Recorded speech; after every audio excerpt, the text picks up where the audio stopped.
Computer life YouTube च्यानलमा सम्पूर्ण भ्युअर्सहरूलाई म सोचन खनालको तर्फबाट सादर अभिनन्दन। आज हामी सिक्न जाँदैछौँ कसरी आफ्नो पेन ड्राइभलाई ऱ्याममा कन्भर्ट गर्ने अथवा कसरी आफ्नो मेमोरी कार्डलाई ऱ्याममा कन्भर्ट गर्ने भनेर। यदि तपाईँसँग मेमोरी कार्ड छ भने तपाईँलाई एउटा कार्ड रिडर चाहिन्छ।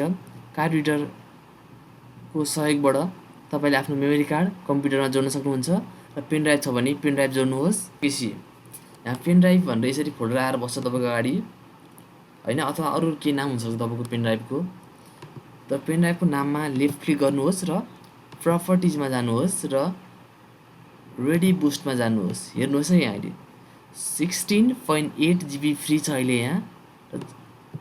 Do not use this device छ यहाँ, युज दिस डिभाइसमा जानुहोस् र कति एमबी तपाईँले ऱ्यामलाई दिन चाहनुहुन्छ स्पेस जति पनि दिन सक्नुहुन्छ। मैले दिन चाहन्छु 4094 एमबीमा दिन चाहन्छु म।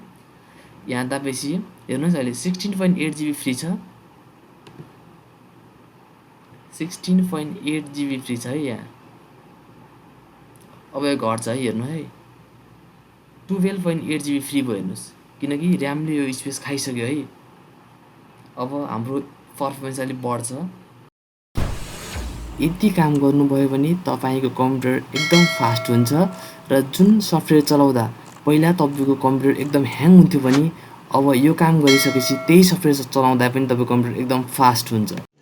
रुको जरा सबर करो होइन। अनि अब तपाईँले काम त भ्याउनु भयो, अब पेन ड्राइभ निकाल्न पऱ्यो भने कसरी निकाल्ने त भन्दाखेरि फेरि फोल्डरमा जाने, लेफ्ट क्लिक गर्ने, प्रपर्टिजमा जाने, रेडी बुस्टमा जाने र हेर्नुहोस् है यहाँ 12.8 GB छ।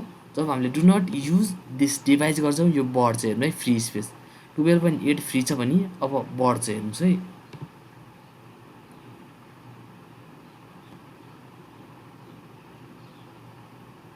ए 12.8 थियो 16.8 भयो र यो गरिसकेपछि यहाँ जाने र इजेक्ट फ्ल्यास डिस्कमा गएर यसरी तपाईँले आफ्नो ऱ्याम भइसकेको पेन ड्राइभलाई निकाल्न सक्नुहुन्छ र मन लाग्ने समयमा यही प्रोसेसले फेरि ऱ्याम बनाउन सजिलैसँग सक्नुहुन्छ।